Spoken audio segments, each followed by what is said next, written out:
আচ্ছা বন্ধুরা, আপনাদের মধ্যে হঠাৎ কেউ যদি অদৃশ্য হয়ে যাবার সুপার পাওয়ার পেয়ে যান তাহলে আপনি কি করবেন ভেবে দেখুন।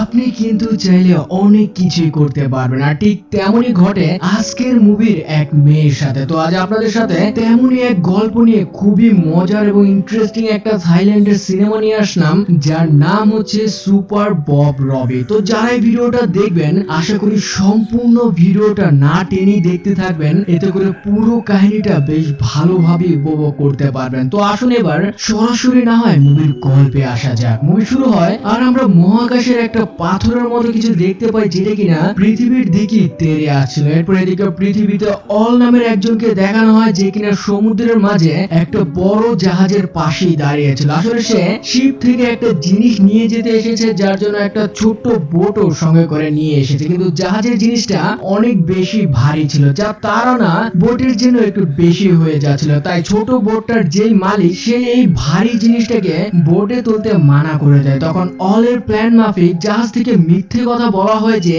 এই জিনিসটা অতটা ভারী নয় যতটা তোমরা ভাবছো, কিন্তু তারপর দেখা যায় তারা জিনিসটা বোটে করে কিছুটা এগোতেই তাদের বোট সমুদ্রের পানিতে ডুবতে শুরু করে। এখন যেই বোটটা ডুবে গিয়েছে সেটার জন্য জরিমানা তো দিতেই হবে, কিন্তু অলের কাছে একটা কানা করিও ছিল না, তাই আপাতত তার কাছে থাকা গাড়িটাই বোটের মালিককে দিয়ে দিতে হয় জরিমানা স্বরূপ। যাই হোক, এরপর অল সেখান থেকে একটা ব্যাংকে যায়, যেখানে তার ছোটবেলার ফ্রেন্ড সুইট নানা ক্যাশিয়ারের জব করতো। এখানে অল মূলত ব্যাংক থেকে লোনের জন্য এসেছে, কিন্তু সুইট নানা লোনের পরিমাণ শুনে একদম অবাক হয়ে যায়, কেননা অল পুরো $1 মিলিয়ন লোন চাচ্ছে। সুইট নানা এখানে বলে, তোমাকে এত বড় লোন কেউই দিবে না যতক্ষণ না তোমার কাছে বন্ধকি রাখার জন্য ভালো কিছু হয়। এসব শুনে অল কিছুটা আপসেট হয়ে যায়। তখন সুইটলানা বলে, আচ্ছা চলো তোমাকে আমার ড্যাডের সাথে দেখা করায়, সে হয়তো তোমার কোনো সাহায্য করতেই পারে। আসলে বন্ধুরা, এরা দুজন কিন্তু দুজনকে খুবই ভালোবাসে, তাই আর কি সুইটলানা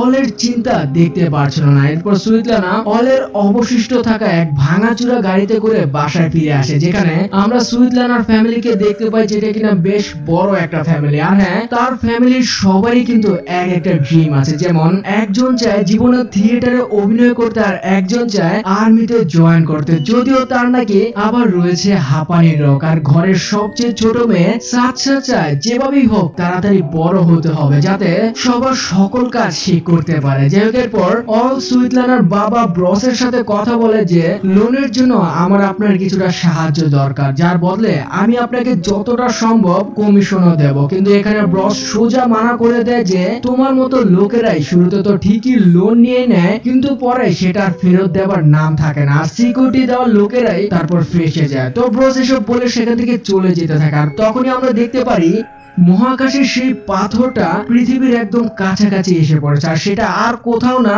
সোজা তাদের বাসাতেই এসে পড়ে, এবং সেখানে একটা বেশ বড়সড় গর্ত হয়ে যায়, যেখানে থেকে সবাই বাইরে পালাতে থাকলে তারা দেখতে পায় আকাশ জুড়ে কি যেন যাচ্ছে। তখন তারা খেয়াল করে আর আমাদের গ্র্যান্ডফাদার কথা, যেখানে তিনি তো ঘটনাস্থলে পড়েছিল। এরপর অল বলতে থাকে, আমাদের উচিত আকাশ থেকে আসা জিনিসটাকে খুঁজে দেখা, হতে পারে সেটা আমরা ভালো দামে বিক্রি করতে পারবো। এরপর যেই বাবা সেই কাজ, সবাই খোঁজাখুঁজি শুরু করে, কিন্তু অনেকক্ষণ খোঁজার পরও সেটা আর তারা খুঁজেই পাচ্ছিল না, যার জন্য সবাই হতাশার পাশাপাশি টায়ার্ডও হয়েছে এবং ফিরে যায় ঘুমোতে। কিন্তু অল হাল ছাড়ছিল না, কেননা তার টাকা খুবই প্রয়োজন, সে সেটা খুঁজতেই থাকে এবং ফাইনালি সে সেটাকে খুঁজে পেয়েও যায়। কিন্তু তখনই দেখা যায় পাশে শুয়ে থাকা আহত গ্র্যান্ডফাদার ডেকে বলতে থাকে, আমার হয়তো চলে যাবার সময় হয়ে গিয়েছে, এবং তখনই তিনি সেখানে মারাও যায়। এবং এরপর এসব দেখে অল কিছুটা উদাস হয়ে যায়, আর ভাবতে থাকে সে এখন সুইটলানার ফ্যামিলিকে তাদের দাদুর মৃত্যুর কথাটা কিভাবে জানাবে। কিন্তু অবশেষে সে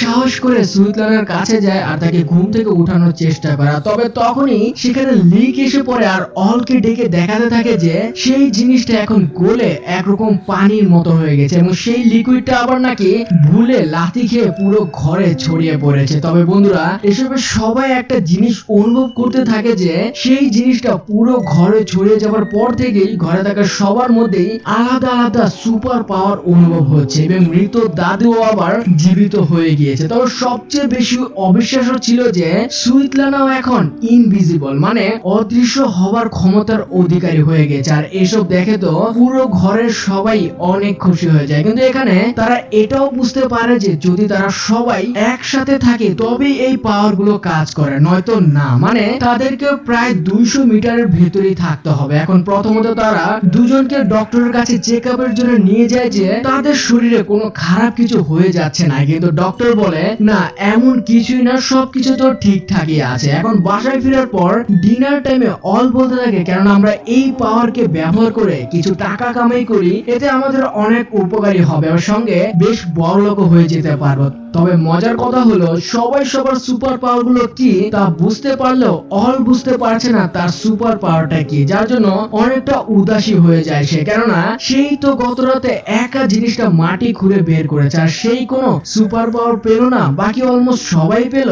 এখন পরের দিন সকালে আমরা মিস্টার ব্রোসকে দেখতে পাই যে কিনা টয়লেট করছিল, আর ঠিক তখনই লম্বা নিঃশ্বাস নিতেই সে ঘরের বাইরে চলে আসে, মানে এটাই হচ্ছে তার সুপার পাওয়ার। এরপর মিস্টার ব্রোস সবাইকে লেকের কাছে নিয়ে যায়, সবাই নিজ নিজ পাওয়ার সেখানে দেখাতে থাকে, যেখানে সবাই এখন বেশ খুশি দেখাচ্ছিল। তবে তখনই সেখানে অল একটা প্ল্যান বলতে থাকে যে কেন আমরা সবাই মিলে একটা ব্যাংক ডাকাতি করি, এতে আমরা একেবারেই অনেক টাকার মালিক হয়ে যাব। কিন্তু এই প্ল্যান সুইটলানার তেমন একটা পছন্দ হয় না, যার জন্য সে অলকে মানা করে দেয়। তখন অল রাগে দুঃখে সেখান থেকে চলে যেতে নেয়, কিন্তু সুইটলানাও তখন পিছু পিছু তার গাড়িতে বসে পড়ে। তারপর কিছু দূর যেতেই একটা ট্রাক আচমকা তাদের রাস্তা আটকে বসে। আসলে বন্ধুরা, আমরা মুভির শুরুতে একটা জাহাজ দেখেছিলাম যেটার মধ্যে থেকে প্রায় 1 টনের কিছু জিনিস অলের এনে এই ডন বাইসাপকে দেওয়ার কথা ছিল, কিন্তু অল তো সেটা ডুবিয়ে ফেলেছে, যেটার দাম প্রায় $1 মিলিয়ন ছিল। তো ডন অলকে গাড়িতে ডেকে বলতে থাকে, আমার $1 মিলিয়ন মাল তুমি কবে দিচ্ছ, নাকি আমি তোমার শরীরের অর্গানস গুলো টুকরো টুকরো করে চায়না বেচে দেব। এখন এই সব কথা শুনে অল অনেকটা ভয় পেয়ে যায় আর অন্তত 1 সপ্তাহের সময় চেয়ে নেয়। আর এদিকে তখন সুইটলানা এই সব ঘটনা জানতে পেরে তারপর ব্যাংক ডাকাতির জন্য রাজি হয়ে যায়। এখন নেক্সট সিনে অল সুইটলানার বাবাকে একটা বিশাল বাংলোতে নিয়ে যায়, যাতে এমন বড়লোকি ব্যাপার স্যাপার দেখে তার মধ্যে লোভ কাজ করে, আর সেও ব্যাংক ডাকাতির জন্য রাজি হয়ে যায়। কিন্তু মিস্টার ব্রস তো হচ্ছে সাধু মানুষ, তার কোনো লোভ টোভ হয় না, যার পর সুইটলানা এবার তার বাবাকে ইমোশনালি ব্ল্যাকমেল করতে থাকে, যে কান্না করতে করতে বলে, আমি আজ অব্দি তোমার কাছে কিছুই চাইনি, এটা আমার প্রথম চাওয়া এবং শেষ চাওয়া, প্লিজ রাজি হয়ে যাও। তখন তার ইমোশনাল অত্যাচারে মিস্টার ব্রস এই সাধুগিরি ছুটে যায়, আসে রাজি হয়ে যায়। এরপর বাসায় ফেরার পর বস ব্যাংক ডাকাতির জন্য প্ল্যান করতে থাকেন, যেখানে অল বলতে থাকে, আমাদের তো শুধু একটা গাড়িতে একসাথে বসতে হবে, বাকি যা আছে তা তো সুইটলানা একাই যথেষ্ট, সে অদৃশ্য হয়ে যাবে, ব্যাংকের ভিতরে ঢুকে পড়বে আর টাকা নিয়ে ফেরত চলে আসবে, ব্যাস একদম সিম্পল। যাই হোক, এরপর রাতের বেলা অলকে দেখা যায় যে কিনা একটা কাপকে সরানোর চেষ্টা করছিল, সেটা না স্পর্শ করে, এবং অবশেষে সে সেটাকে হাওয়ায় উঠিয়েও ফেলে, কিন্তু না, তখনই সেখানে সুইটলানা এসে পড়ে। মানে সুইটলানাই ছিল যে অদৃশ্য হয়ে গ্লাসটাকে উঠিয়েছে, মানে অলের সুপার পাওয়ার এটাও না। তবে এক রাতে অবশেষে অল বুঝতে পারে যে তার মধ্যেও সুপার পাওয়ার রয়েছে, কিন্তু সেটা কিছুটা মজারই ছিল। যাই হোক, এরপর ফাইনালি ব্যাংক ডাকাতির দিনটা এসে পড়ে, যেখানে এবার যা করা সুইটলানা করতে থাকে, মানে অদৃশ্য আর কি। কিন্তু সমস্যা হলো সে ইনভিজিবল হলেও তার কাপড় এখনো দেখা যাচ্ছিল, যার জন্য সে তার কাপড় অব্দি খুলে ফেলে আর ইনভিজিবল অবস্থায় বেরিয়ে পড়ে। আর এই সিনটা বন্ধুরা খুবই হাসির একটা সিন ছিল, কারণ আমরা জানি যদি তাদের ফ্যামিলির কেউ একে অন্যের থেকে দূরত্বে চলে যায় তাহলে তো সুইটলানার এই হাল সবাই দেখে ফেলবে। যাই হোক, এরপর ফাইনালি সে ব্যাংকের ভিতর ঢুকে পড়ে এবং প্রথমে লুকিয়ে লুকিয়ে লকারের কোড গুলো দেখে নেয়, কিন্তু এদিকে যেটার ভয় সেটাই হচ্ছিল, তাদের গাড়িটাকে একটা পুলিশের ট্রাক ঠেলে সরিয়ে দিয়েছিল, ফলে তারা তাদের রেঞ্জ থেকে সরে যাচ্ছে এবং ভিতরে সুইটলানাও দৃশ্যমান হতে থাকে, কারণ আমরা জানি তারা তাদের পাওয়ার ইউজের জন্য আশপাশেই থাকা লাগবে প্রত্যেকে। আর এই প্রবলেমে আজ করতে পেরে অল বাইরে বেরিয়ে আসার সবাইকে এক রেঞ্জে নিয়ে আসে, যার ফলে সুইটলানা আবারও অদৃশ্য হয়ে যায় এবং কিছুক্ষণ পর টাকা ছাড়াই তারা গাড়িতে ফিরে আসে, কারণ বাইরে এখন পুলিশও এসে পড়েছে, যে কোনো ঝামেলা হয়ে যেতে পারে। আর এই ভয়ে ঠিক তখনই ব্রস হঠাৎই তার পাওয়ার ইউজ করে গায়েব হয়ে যায়, যেখানে এরপর সেখান থেকে সরে পড়ার পর সুইটলানার কাছে ব্রসের কল আসে আর সে বলতে থাকে সে নিজেও জানে না যে সে গায়েব হয়ে কোথায় পৌঁছে গিয়েছে। অন্যদিকে তখনই কিছু অফিসার তাদের ভ্যানের গেট খুলে ফেললে আমরা দেখি মিস্টার ব্রস পুলিশের ভয়ে গায়েব হয়ে পুলিশের ভ্যানে এসে পৌঁছেছে। তারপর অল তাকে সেখান থেকে কোনোভাবে ছাড়িয়ে নিয়ে এসে এখন এরপর বাসায় ফেরার পর অল সবার উপর চিল্লাচিল্লি শুরু করে আর বলতে থাকে, তোমরা সবাই এক একজন এক নম্বর বলো, তোমাদের কাছে কি ব্যাংক ডাকাতি করো কোনো ছোট কাজ মনে হয়? এভাবে তো আমরা কোনো দিনই ব্যাংক ডাকাতি করতে পারবো না। এখানে এরপর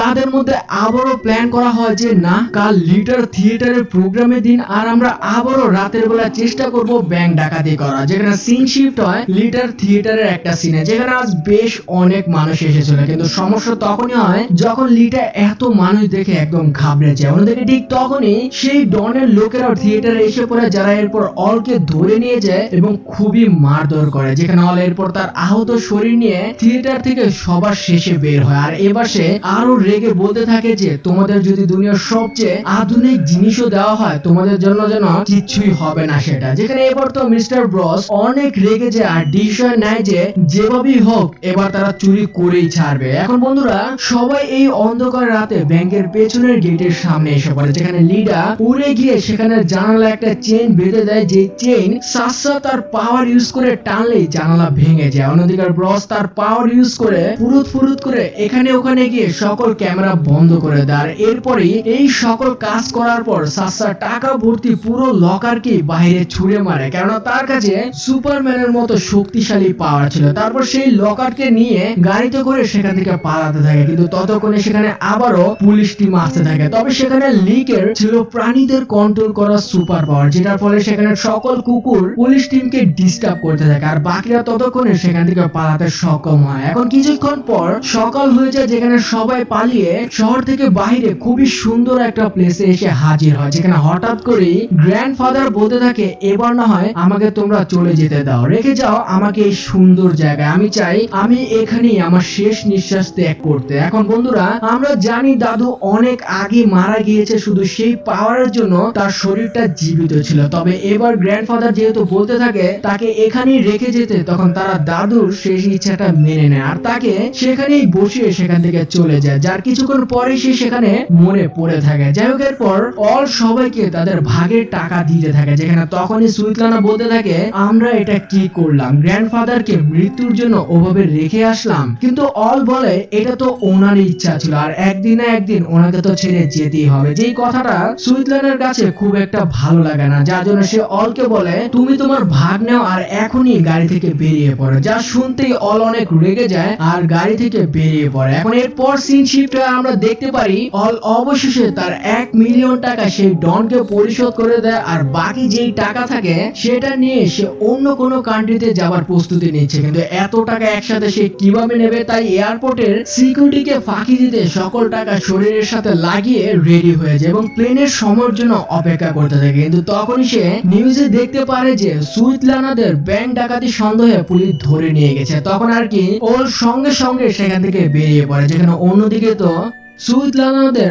আদালতে চালানো করে দেওয়া হয়েছে। আর তখন সেখানে অল তাদের সেই মৃত দাদুকে নিয়ে হাজির হয়ে যায়। পরিবারের সবাই এক রেঞ্জের ভিতরে আসার সাথে সাথে দাদুও জীবিত হয়ে যায়, সঙ্গে বাকি সবাইও তাদের নিজ নিজ সুপার পাওয়ার ফিরে পেয়ে যায়। যেখানে বন্ধুরা এই সিনে খুবই মজার কিছু কাহিনী ঘটতে থাকে, যে তারা যাচ্ছে তাই করতে থাকে পুরো আদালতে, কিন্তু বাইরে কিভাবে তারা বের হবে সেখানে তো এখন পুলিশ ঘিরে রেখেছে। তখন লিটা তাদের সবার সামনে নিজ সুপার পাওয়ারে আকাশে উড়তে থাকে, যা দেখে বাইরের সকল পুলিশের চোখ ছানা বড়া হয়ে যায়। আর এই সুযোগে বাকিরাও সেখান থেকে বেরিয়ে পড়ে। এরপর তারা সবাই পালিয়ে চলে যায় মুভির শুরু সেই জাহাজের লোকটার কাছে, যেখানে এবার তারা জাহাজে করে বেরিয়ে পড়ে একদম এই শহর ছেড়ে সুদূরে চায়নাতে। আর বন্ধুরা এখানেই কিন্তু এরপর এই মজার মুভিটা শেষ হয়ে যায়। তবে বন্ধুরা এই মুভিতে কিন্তু খুবই সুন্দর একটা মেসেজ আমাদেরকে দেওয়া হয়েছে, সেটা কি বলতে পারেন কেউ? যেটা হচ্ছে পুরো পরিবার যখন একসাথে হয় তখন কিন্তু বাস্তবও সবার মধ্যে একটা